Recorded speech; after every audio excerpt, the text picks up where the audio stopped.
Oke, terima kasih Pak Rifan. Ya, terima kasih juga Pak Rifan dan tim ya udah memberikan kesempatan ini. Ya, saya share screen dulu. Sebentar. Ini sharing saya ya, teman-teman. Dan perkenalkan, saya Antoni Stefanus Kuanda. Saya S1 Sarjana di Manajemen di Ciputra, Surabaya. Kemudian sertifikasi WPPE dan WMI 2021. Dan saat ini bekerja di family business di Tarakan. Nah, mungkin bagi teman-teman yang belum tahu Tarakan, mungkin sangat terkenal dengan namanya kepiting Tarakan. Nah, itu masih coba teman-teman. Seperti itu, enak banget. Nah, terus kemudian hobi saya adalah ya investasi dan juga membaca teman-teman. Nah, ya ini bio saya ya, salam kenal semua teman-teman ya. Nah, nanti akan saya jelaskan bagaimana perjalanan saya mendapatkan multibagger. Nah, tetapi sebelum itu saya mau menjelaskan nih teman-teman, apa yang sih yang saya pelajari dari Pak Rifan ketika waktu itu saya ikut kelas ya. Jadi yang pertama ya kita pilih saham yang fundamentalnya bagus, kemudian valuasinya murah, ada margin of safety juga, dan yang paling keempat ini saya paling senang nih konsep kondangan. Nah ini akan kita bahas nih. Ini apa sih konsep kondangan ini? Nah jadi dari sini kita bisa lihat teman-teman. Kalau fundamentalnya bagus, ya kita tahu kesehatan utangnya bagus, labanya juga baik, arus kasnya juga seperti tadi Pak Jun bilang positif ya seperti itu kasnya. Kemudian juga dari segi valuasi juga per PBV, terus ada juga hitung-hitungan valuasi ya dari Pak Rifan itu membantu sekali untuk melihat bagaimana sebuah perusahaan itu divaluasi. Nah, kemudian ada margin of safety, kemudian ada konsep dan ini konsep kondangan. Nah, untuk menganalisa teman-teman. Nah, jadi studi case-nya saya multibagger di PT Akasawira atau ADES. Sama juga ini adalah saham-saham yang kurang terkenal sebenarnya. Tapi satu sisi seperti itu. Nah, bagaimana saya bisa melihat ini adalah harta terpendam teman-teman. Nah, jadi ADES ini itu adalah sebuah perusahaan retail. Jadi dia ada dua usaha, yaitu usaha AMDK air minum dalam kemasan yang dulu namanya ADES, sekarang namanya Pure Life, dan yang kedua itu adalah Makarizo. Nah, saya lebih kenal ADES saya lebih kenal Pure Life-nya dibanding Makarizo karena saya kurang pakai Makarizo teman-teman. Ini produk kecantikan nih teman-teman. Nah, tapi ketika saya melihat laporan Q2 2020-nya, wah ini mulai di sini. Wah, dilihat dari liquidity ratio-nya, rasionya. Wah, bagus. Berarti utang jangka panjang maupun utang jangka pendek itu bisa dibayar. Artinya ya anti bangkrut itu yang pertama. Cash rasionya, cash rasio ini ngelihat daripada cash-nya doang. Itu bahkan melebihi bisa bayar utang jangka pendeknya hampir 1,5 kali. Berarti cash-nya besar, teman-teman. Kemudian ada juga yang tadi Pak Jun bilang beban keuangan dibagi laba usaha itu namanya kalau saya bilang interest coverage ratio seperti itu. Ini juga ada di kelasnya Pak Rifan ya Pak Rifan ya. Itu ada ini. Jadi secara kesehatan baik.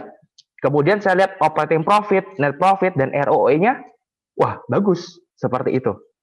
Padahal kalau kita secara pengalaman perusahaan retail itu biasanya kecil dia punya pertumbuhan. Kenapa? Karena dia harus menekan harga bersaing. Tapi bagi ADES ini enggak. Berarti perusahaan ini sangat bagus untuk menghasilkan laba.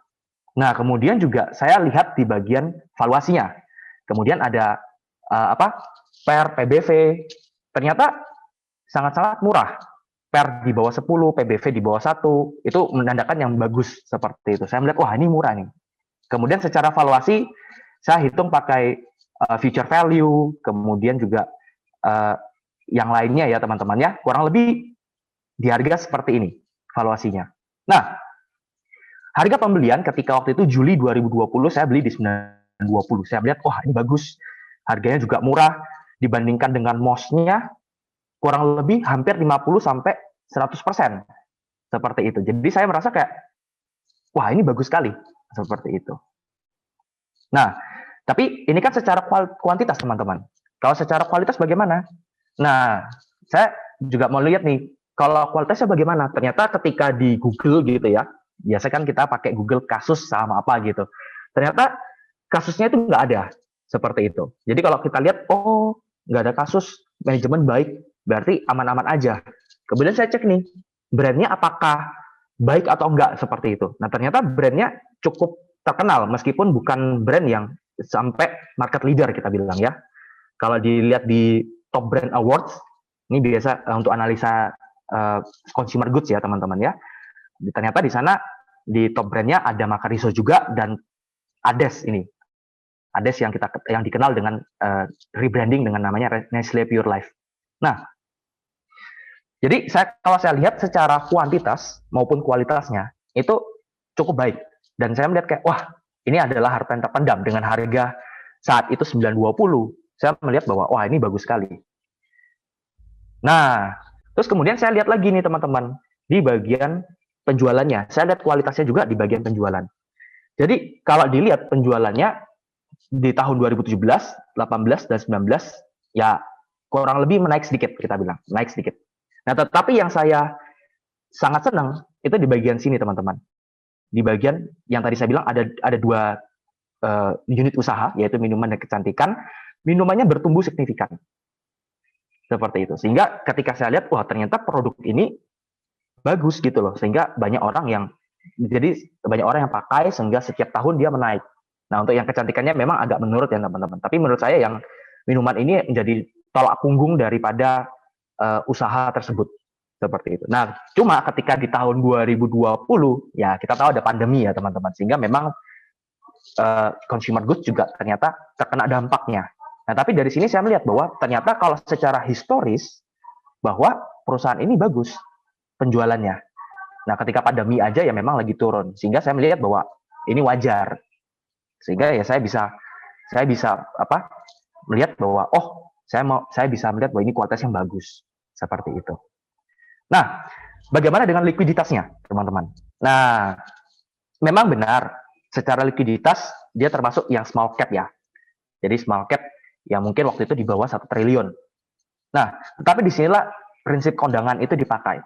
Jadi waktu itu Pak Rifan cerita, value investing itu seperti orang pergi kondangan. Kita pergi kondangannya awal-awal, makannya lebih banyak. Nanti ketika misalnya udah kenyang nih, orang-orang pada datang dan dapatnya sisa-sisa seperti itu ya, dapat yang lebih sedikit seperti itu.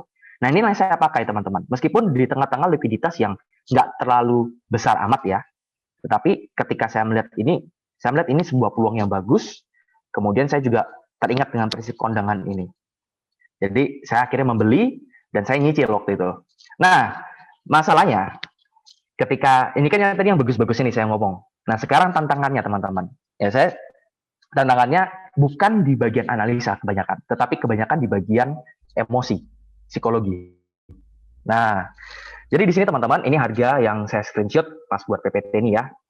Nah, jadi ketika masa-masa ini teman-teman, masa-masa ketika saya beli, kemudian ada 2 masa di mana dia tuh kayak stagnan banget gitu.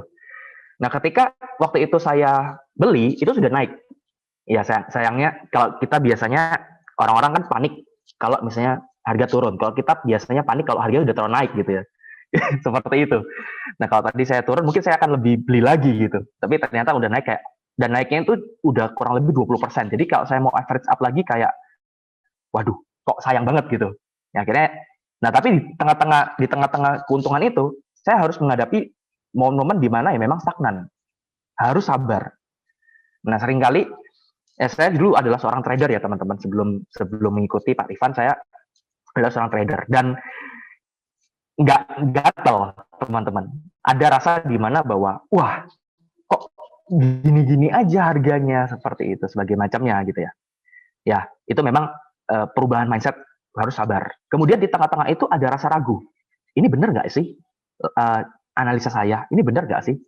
Ini kok kelihatan di apa ya? Di harga kok nggak tertera, maksudnya nggak senaik yang seperti yang maksudnya, oh harga pelaporan usahanya bagus, berarti harga sahamnya akan naik. Ternyata enggak teman-teman kan. Nah ini yang membuat ada rasa ragu. Nah kemudian juga ada keinginan untuk taking profit lebih awal, karena kayak wah kok lama ya seperti itu ya. Jadi wah, ingin banget untuk taking profit deh, seperti itu. Dan yang keempat, karena adanya pandemi ini, ya mungkin ada juga PPKM dan sebagainya macamnya, sehingga mungkin ada rasa takut sedikit untuk, wah, gimana kalau misalnya sahamnya begini-begini aja, seperti itu. Ya memang ini adalah apa ya, sebuah tantangan emosional yang memang kalau bagian analisanya sebenarnya nggak sampai yang menurut saya sampai mengambil porsi yang sangat besar, enggak. Justru permasalahan paling besar itu adalah di bagian emosi kita. Nah, apa yang saya lakukan? Solusinya, saya analisa kembali teman-teman. Saya analisa uh, apa aja yang saya analisa, keuangannya, kesehatannya, sebagai macamnya. Saya lihat juga lebih panjang seperti itu, sehingga saya melihat bahwa fine-fine aja perusahaannya, seperti itu. Nah, yang kedua juga saya tahu story-nya. Maksudnya gini, ketika kita ngelihat laporan rasio keuangan gitu ya, itu bukan sekedar angka. Jadi itu ada cerita teman-teman. Kalau teman-teman tadi lihat, ceritanya adalah bahwa perusahaan ini sehat, perusahaan ini bertumbuh, dan perusahaan ini murah, seperti itu. Perusahaan punya kemampuan yang bagus, seperti itu. Dan ini ada tambahan juga ketika waktu itu saham ADES ini mau ekspansi di bagian hand sanitizer, seperti itu. Jadi saya melihat bahwa ini adalah sebuah perusahaan yang secara kualitas bagus, bertumbuh dan baik. Kalau saya tahu story-nya seperti ini, kok kenapa saya harus ragu untuk memegang saham ini, seperti itu. Nah, dan yang ketiga, nah ini nih mungkin yang biasa dari trader ke investor, ya ini ada sedikit masalah biasanya. Biasanya sering ngecek harga. Kalau dulu kan trader tiap hari ngecek harga gitu ya. Wah, jadi kayak rasanya tuh kok naik turunnya kok sedikit gitu ya. Tapi inilah teman-teman, kalau bagi saya pengalaman, jangan sering ngecek harga. Artinya ya cukup nggak usah ngelihat harganya, kita ngelihat value-nya dan kita tunggu aja. Memang masalah menunggu itu memang masalah mental, tapi itu kita bisa latih teman-teman. Dan biasanya saya sarankan sih jangan sering ngecek harga, seperti itu. Nah, update-nya nih teman-teman. Nah, sampai detik ini saya juga masih hold sahamnya. Nah, kok bisa saya hold sahamnya? Karena valuasinya naik berkat penghematan di tengah pandemi dan tambahan tadi ada penambahan unit usaha, yaitu hand sanitizer. Saya kemarin cari-cari, ini mana beritanya? Oh, ternyata di bawah brand Macarizo, seperti itu. Jadi kalau kemarin saya update lagi, ternyata di laporannya Macarizo di kuartal 1 kemarin, ternyata di bagian kecantikannya naik, seperti itu. Bahwa ini perusahaan yang memang bertumbuh, seperti itu. Saya juga masih menunggu update laporan keuangannya sampai kuartal keempat nanti. Kalau saya lihat sekarang pertumbuhannya bagus, perusahaan juga menghasilkan keuangan yang baik, ya saya cuma tinggal nunggu hasilnya aja sebenarnya. Dan yang baru dijual ketika fundamentalnya memburuk, atau ketemu saham yang lebih bagus, atau butuh dana. Saya biasanya antara 3 ini teman-teman, baru dijualnya. Nah, kalau misalnya nanti ketemu saham yang lebih bagus, mungkin saya akan jual seperti itu. Tapi untuk sementara saya melihat bahwa perusahaan masih bertumbuh, masih bagus, saya akan hold seperti itu. Nah, kesimpulan dan penutup ya teman-teman. Ini singkat aja saya. Jadi sebenarnya cuma ada 3 teman-teman. Saya ambil dari 3 master ya dari investasi gitu ya. Know what you own and why you own it. Seperti yang tadi saya bilang bahwa kita mesti tahu nih apa yang kita pegang, apa yang kita beli sahamnya. Jangan cuma lihat, oh ini perusahaan yang kita asal tahu seperti itu. Kita perlu tahu bagaimana perusahaannya, apa sih yang dilakukan perusahaannya, bagaimana kualitas manajemen dan sebagainya. Semakin kita tahu banyak, semakin kita yakin dan percaya seperti itu. Dan kemudian be fearful when others are greedy, and greedy when others are fearful. Nah ini kenapa teman-teman, ketika pandemi 2020 kemarin, banyak yang bilang cabut dari saham. Kenapa? Karena, wah, merah. Saya masih ingat IHSG 6.400 jadi 3.000. Wah, itu 3.800, 900. Itu momen-momen di mana, wah, mungkin banyak yang shock waktu itu. Tapi bagi saya itu kayak tiba-tiba saya bergetar, wah ini kesempatan ini. Dan ternyata beneran ada kesempatan, begitu banyak kesempatan waktu itu. Dan salah satunya ya ADES ini. Jadi memang ini adalah sebuah hal yang menurut orang aneh ya teman-teman. Kita sebagai value investor tuh kayak, kok kalian malah masuk di tengah-tengah market yang merah, padahal orang-orang pada keluar. Justru disitulah kesempatannya. Di situ. Dan yang ketiga adalah, in the short run, the market is a voting machine. But in the long run, it is a weighing machine. Maksudnya apa teman-teman? Bahwa ya memang ketika dalam jangka pendek kita nggak tahu harga bakal gimana. Bisa aja seperti tadi. Oh ternyata harga juga biasa-biasa aja seperti itu.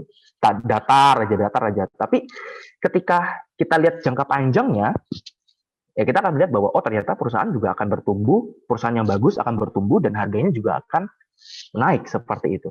Nah akhirnya seperti sekarang ketika laporan keuangan kembali menaik, kemudian bagus bagaimana macamnya, orang akhirnya pada langsung melirik seperti itu. Nah sekarang saya nggak pusing likuiditas, kenapa? Karena ya orang udah membeli dengan banyak, saya tinggal kalau kalau saya mau ya saya tinggal jual aja seperti itu. Tapi kan ya saya lihat laporan keuangannya lagi ya saya tinggal tunggu-tunggu aja sebenarnya sih. Seperti itu. Ya, jadi itulah yang saya bisa bagikan teman-teman ya. Terima kasih dan semoga ini bermanfaat bagi teman-teman, apalagi yang baru masuk di value investing ya teman-teman ya. Jangan menyerah, jangan lihat wah ini kok berat. Enggak, sebenarnya ini simple teman-teman. Mudah sebenarnya. Tetapi memang kita butuh usaha untuk mengerti, seperti yang tadi Pak Jun bilang, tidak ada cara singkat. Kita harus belajar untuk menganalisa, dan nanti akhirnya hasilnya akan terlihat. Ya, itu yang saya bisa sampaikan teman-teman. Terima kasih. Oke, thank you Pak Antoni. Give applause dulu dong teman-teman buat Pak Antoni. Terima kasih.